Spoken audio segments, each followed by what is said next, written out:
The Chimeran threat began in Russia.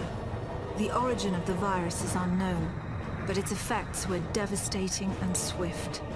In the 1930s, reports of biological experiments began leaking out of Russia.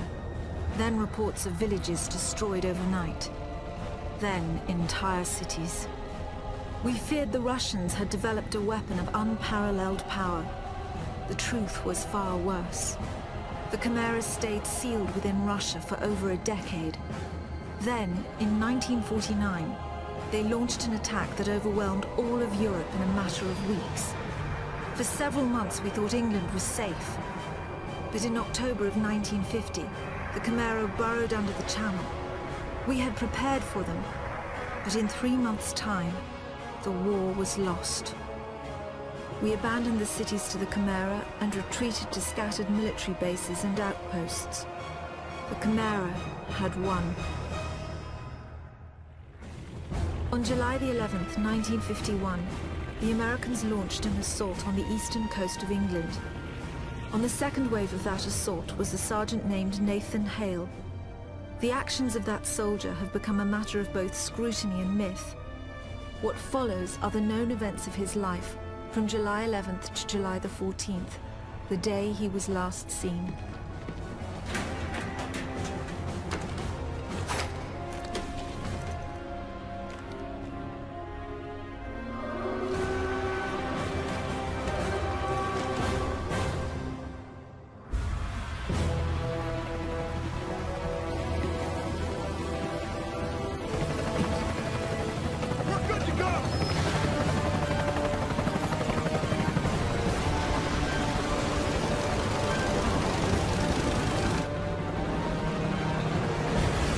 Soldiers had no idea what they would soon be facing.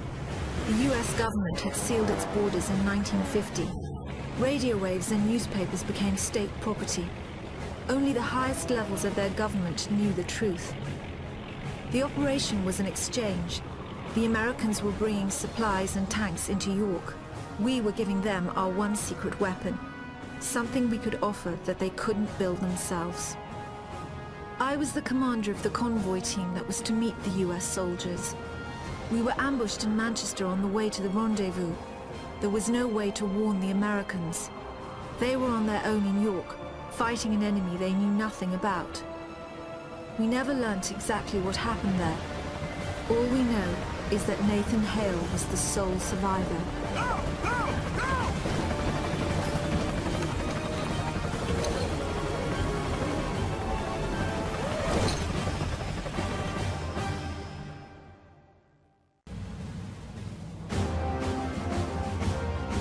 Captain, you seeing this? What the hell is that?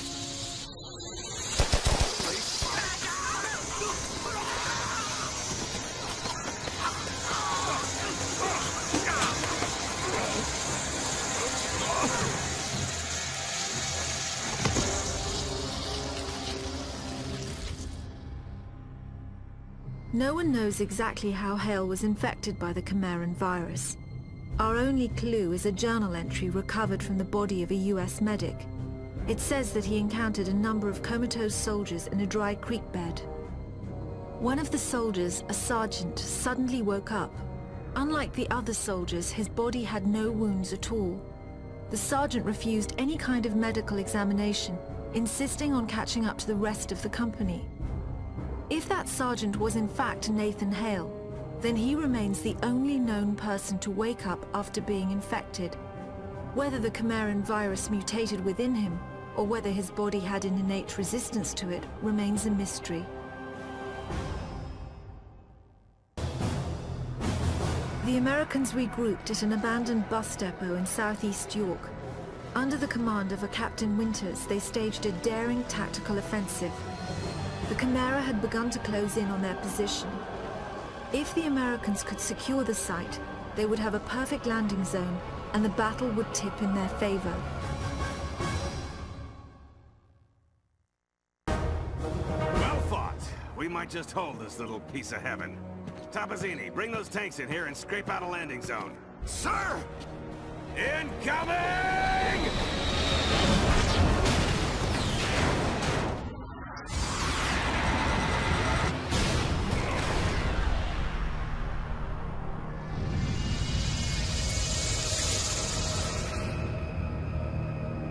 know from the craters that the Chimera ended the battle by launching spires.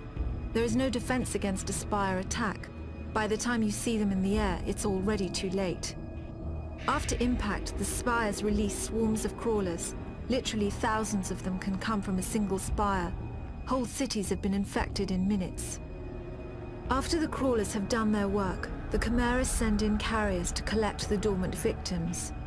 The role of the carriers is to transport infected humans to conversion centers. It's at these locations that the Chimeran creatures are born. Hale was brought to a conversion center in the town of Grimsby. My convoy team and I were imprisoned at the same location. We had been captured uninfected, so we were put in makeshift pens until they could infect us.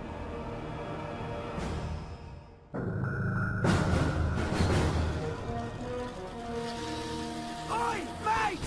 Over here! Over here! Help us! Get us the hell out of here! Hey!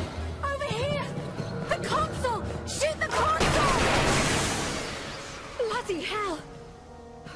Thanks for that. I'm Parker. Hey, Sergeant Hale, 1st Rangers. An American.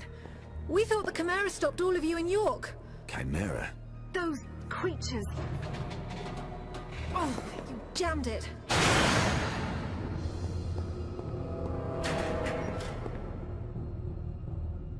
I'm sorry, Hale. Looks like you'll have to find your own way out. I'll be in touch. Frequency 77.6. It was strange enough that a lone American soldier was walking around a Chimeran conversion center. But it was his eyes that were most disturbing. They showed unmistakable Chimeran traits. It was subtle, but it was there. Whoever Nathan Hale was, he wasn't entirely human. The conversion center was built on top of an old fish cannery. Networks of tubes transported the bodies from one stage of conversion to another. Once humans are infected by the Chimeran virus, they fall into a coma. The virus begins changing their bodies from the inside out, eventually turning them into one of the Chimeran creatures. The conversion centers simply speed up the process.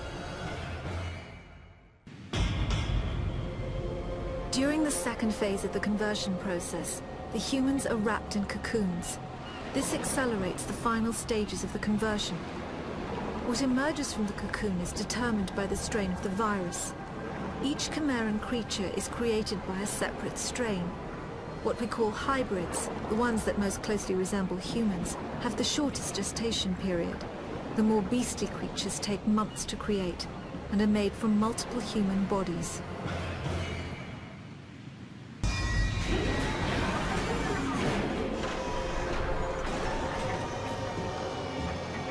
The final stage of the Chimeran conversion process is known as the birthing chamber. The cocoons are opened and new Chimera are born. In the case of hybrids, a cooling apparatus is fused into their bodies. The Chimeran metabolism is roughly 12 times that of humans. This results in remarkable healing abilities, but also raises their body temperatures significantly. Without the cooling apparatus, the hybrids would overheat and die. I was able to make it to the surface and summon a rescue. Flying into the Chimeran territory was always dangerous, but we had to risk it. Hale made it out shortly after. I looked for any further signs of conversion. Fever, nervous movement, paranoia. There was nothing. Just the gold-colored eyes. We flew directly to Manchester. Soldiers had been trying to recover the convoy ever since my squad was ambushed. They knew what was in it. They knew it was our last hope for defeating the Chimera. I wanted to take Hale back to Northern Command for debriefing. Maybe he could sense I was suspicious of him. He joined the Manchester squad before I could say a word.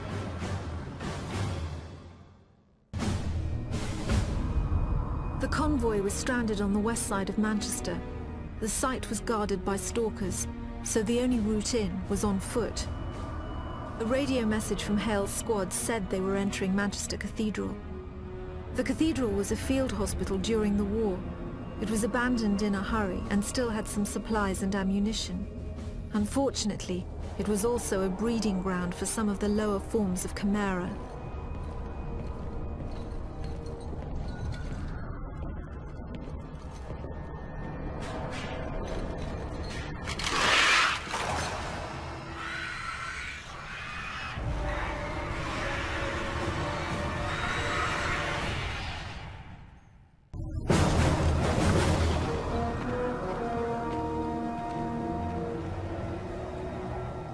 hell, mate? You all right? Get in here! Captain Mitchell's squad had located the convoy. Unfortunately, Stalker sightings in the area made immediate recovery impossible. The Stalker is one of the Chimera's most feared weapons. They move quickly and fire anti-aircraft missiles with deadly accuracy. The technology used in the Stalker remains one of the most intriguing and frustrating mysteries of the Chimera. Mitchell had been fighting a losing battle most of the morning, holding out until reinforcements arrived. Meanwhile, the Chimera kept coming. To everyone on the ground, it seemed the convoy was all but lost.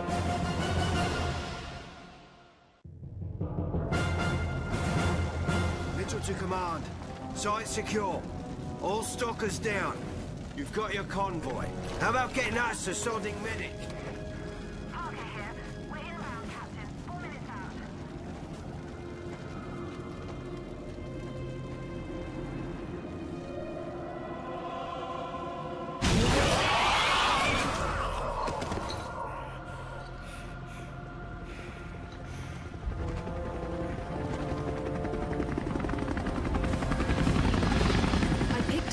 After the mission, I had seen him approach the containment cell on the convoy.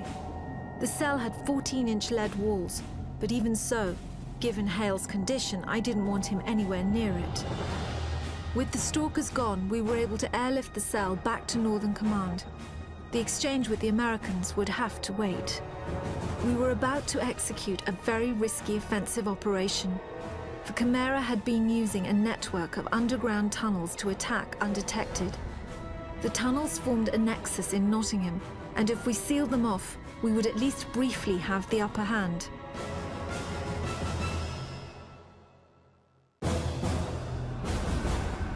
I was directing the battle from the air when I saw Cartwright's squad had run into heavy resistance. I needed to get them help right away. A group of soldiers had just stormed a Chimera mortar position. Hale was the only one to make it out. I radioed him to look for a shortcut through an old train tunnel. The tunnel was mostly blocked by a Chimeran power conduit, but I knew if Hale could find a way through, it would turn the tide of the battle. Lieutenant Cartwright, sir. If you've come looking for a fight, you've found the place. It seems the Chimera are up to something more than just digging tunnels. Say, look here, who brought the Yank? By that time, word had already spread about what Hale did in Manchester. However, Cartwright wasn't the type to be easily impressed, especially by an American. Cartwright's team had found something suspicious. Instead of just making tunnels, the Chimera were digging something out of the ground. At the time, we passed it off as just another Chimeran mystery. Our priority was to seal off the tunnels.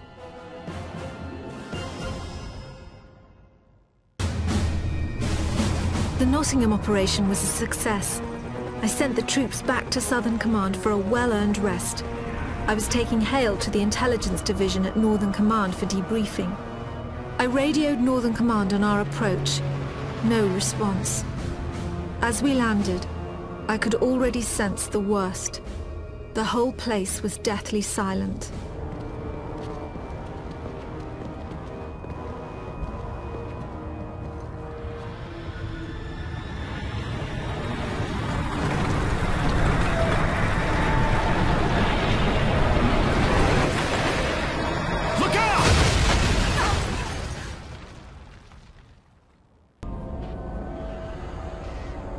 Trying to radio Hale since the cave-in.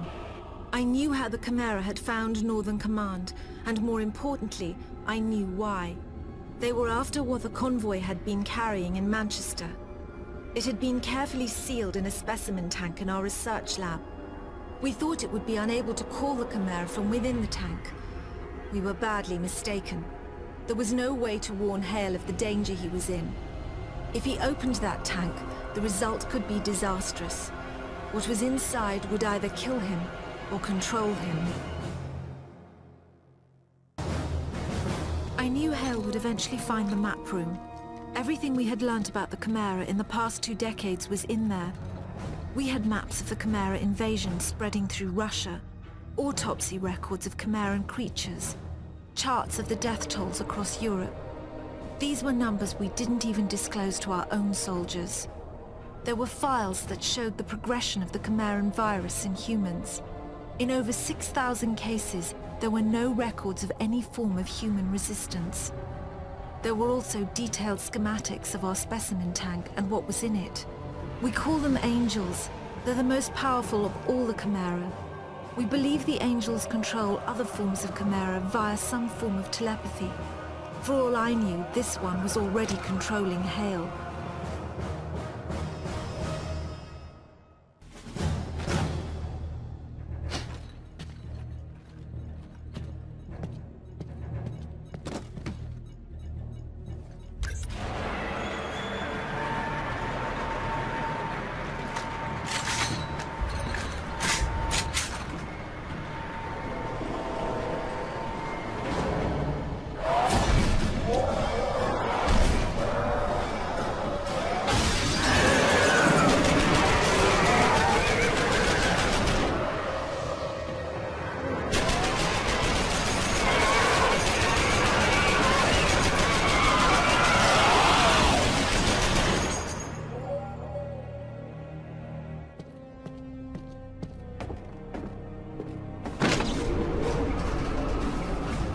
I'd almost given up hope of him surviving when I saw Hale coming up in the lift. I could tell from his face that he had found the Angel. There was no point in asking. If he was alive, then the Angel was dead. Hale was starting to show more effects of the conversion process. His movements had the unnatural quickness of the hybrids. Judging from the bullet holes in his uniform, he had acquired their healing capabilities as well. We had tracked the Chimera leaving Northern Command to a gorge in Somerset. Cartwright led a squad of soldiers after them. It had been 2 hours since he had reported in. Hale volunteered to go after them. I expected he would locate Cartwright. There was no way I could have imagined what else he would discover in that gorge.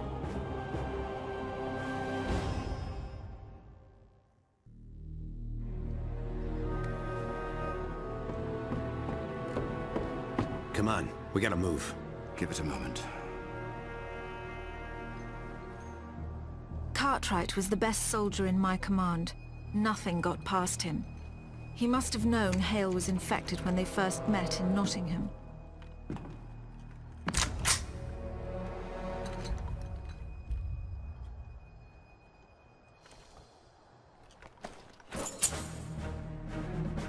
Fortunately, Cartwright never cared too much about the small stuff. The Chimera tend to establish themselves near large population centers. Their presence in a remote region like Somerset was highly unusual. The gorge was filled with factories that built stalkers and dropships, but we had seen those before. Deeper into the gorge, the Chimera were hiding something far more alarming.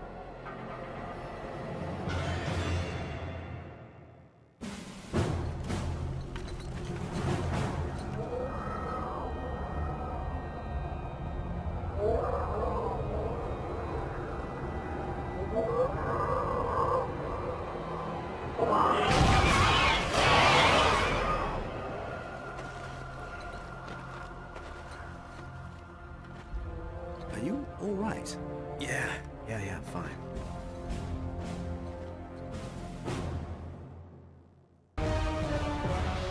Hale and Cartwright had discovered the key to the entire Chimeran strategy. The tower they found had not been constructed, it had been excavated. That single fact changed everything we knew about the Chimera. Leaving Somerset, they must have noticed the power conduits radiating from the tower behind them. We believe this discovery is what inspired Hale's fateful actions later that day. The drive to Southern Command would have taken at least an hour, time enough for the Chimera to launch a strike force.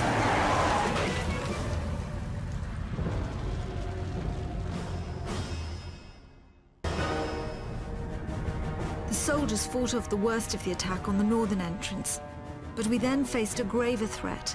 The Chimera had infiltrated the hangar on the south side. If we didn't get the planes out safely, then all would truly be lost. Get to the hangar! Make sure all the transports get out!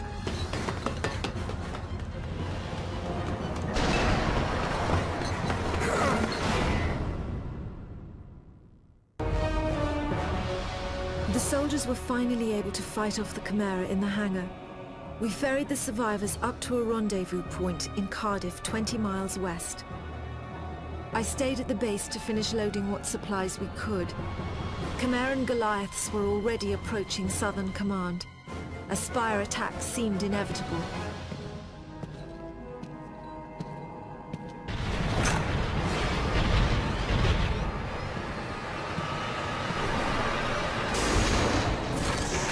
Get in here. We've got scores to settle.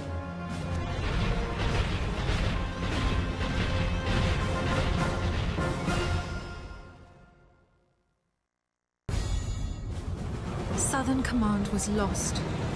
More than half our troops were lost with it. If not for the heroism of Cartwright and Hale, many more would have been killed, myself included. We were flying the survivors to a makeshift camp in Cardiff. Despite my insistence, Hale refused to board the last plane. The last time I saw Hale, he was looking over a map Cartwright had given him. I learnt later that it detailed the known paths of the power conduits. The conduits only run above ground for a short distance before burrowing deep into the Chimeran tunnels. Entering those tunnels is nothing short of suicide. Nevertheless, I believe that is exactly what Hale did.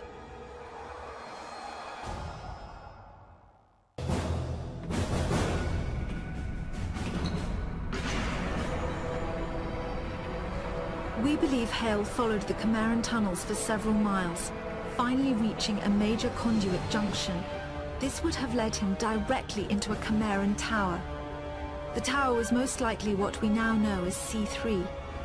Each tower is named for its relative position in the conduit network. C3 is only 12 miles from the center. It would have been exceedingly well defended.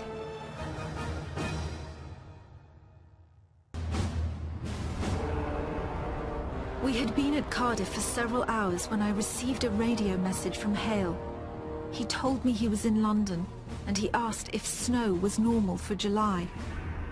He described a tower in the middle of London, one far bigger than that which they had found in Somerset, and with power conduits emerging in all directions.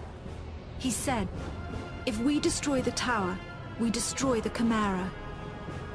For all I knew, Hale was completely mad. And even if what he was saying was true, we had no idea how to destroy the tower. But there was one new factor working in our favor. I had been able to contact the Americans, and they had joined forces with us in Cardiff. I decided to gamble that Hale was right. I convinced the Americans to help launch a full assault on the tower. We were bringing everything we had to London. I was counting on Hale to clear out a landing zone. If he couldn't take out the stalkers, the mission would be over before it began.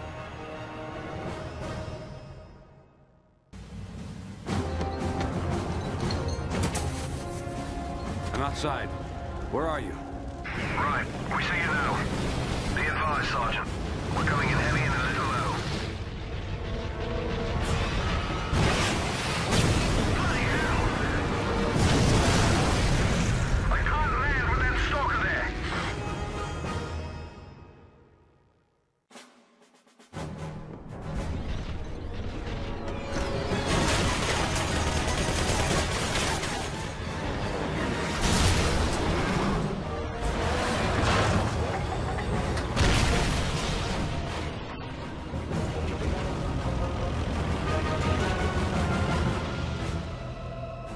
Forces arrived in London nearly unscathed.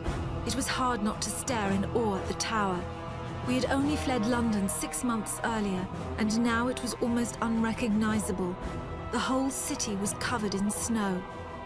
I knew the Chimera thrived in cold weather, but it was hard to fathom how they might actually be altering the climate itself. The power conduits, the snow, and the tower had to be related in some way. There was no time to think about it. Their armies were already guarding the tower, and more would be coming. We set the tanks up in assault formation and started across Tower Bridge. The last tanks were crossing the bridge when we saw Goliaths approaching from behind. We had to destroy the bridge before they caught up to our tanks. Hale and a few other soldiers took up defensive positions while the charges were being set.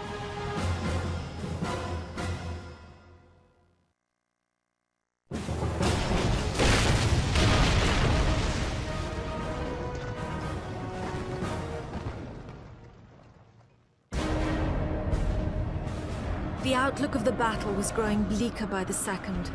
Our tanks had killed legions of Chimera, but still they poured out of the tower. The Chimeran forces were holding us in check, while their Goliaths closed in on Southwark Bridge.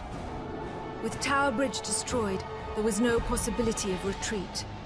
The team I sent to destroy Southwark Bridge was not responding. It would only be a matter of time before we heard the spires in the air.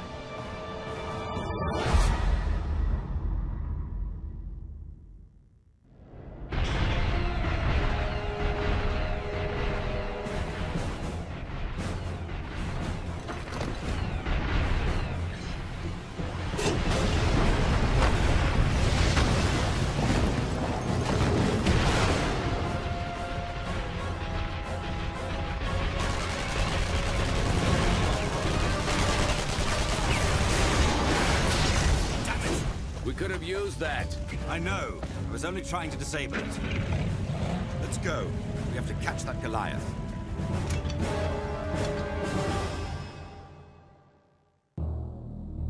Not bad shooting, I'd say. Considering I was hit and all. You go ahead. I'll cover this entrance.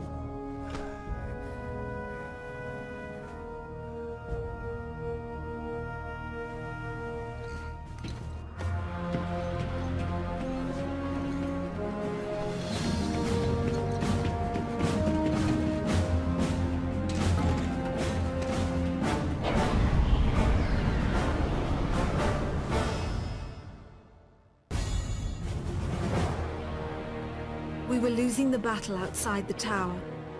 The few tanks that remained would soon be overwhelmed by the seemingly infinite hordes of Chimera.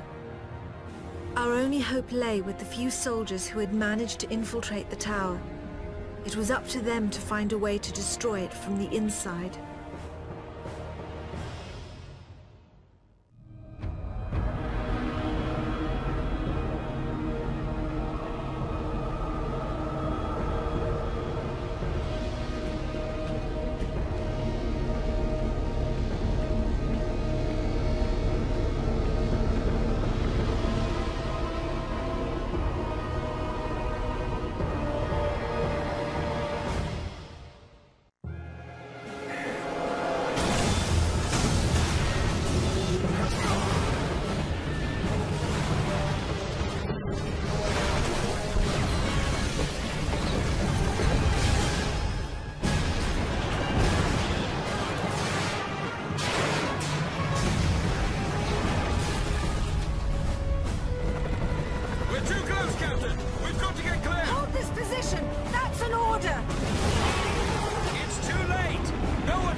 As the tower fell, Chimeran creatures began to shriek and writhe on the ground. They died within minutes. We believe they were simply unable to survive the loss of the Angels. The significance of our victory in London wasn't understood for several days. The reactor meltdown caused a chain reaction that destroyed all the towers in the network. At least in Britain, the Chimera were defeated. We have investigated the ruins of 5 towers so far. As we attempt to reverse engineer the complex technologies we find, the mystery of the Chimera only deepens. With combat subsided, the soldiers have been searching the rural villages for survivors. So far, we found 921 hiding in bunkers and basements, 78 of them children. Cartwright's youngest daughter, Angela, was among them.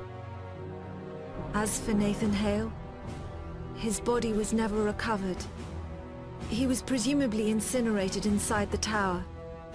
The American military lists him as killed in action, July the 14th, 1951. A part of me still believes he might have escaped somehow. I even thought I heard his voice on the radio just after the tower exploded. I'll never know for sure.